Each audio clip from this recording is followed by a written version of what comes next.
ముఖ్యముగా ఆటల పాటల యందు అనుభవించవలసినటువంటి యొక్క ఆనందము ఏమిటో వారికి అర్థం కావటం లేదు. We don't seem to know the actual happiness and the bliss that we are supposed to derive out of these sports and games. ఈ స్పోర్ట్స్ అండ్ గేమ్స్ లోపల ఒకరు గెలిచటము, మరొకరు ఓడిపోవటము, ఇవి రెండు మాత్రమే తెలుస్తూ ఉండాలి. In sports and games, we only come across two. One, the one who wins, the other one who loses. ఇది ఆ గేమ్స్ యొక్క లక్ష్యము. Is that the aim of games? Life is a game అన్నాం.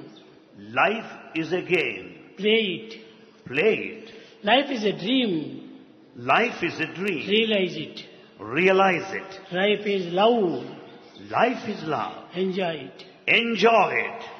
వీటి యొక్క మూడింటి యొక్క అర్థమును గుర్తించి వర్తించినటువంటి వాడే నిజమైనటువంటి విద్యార్థి.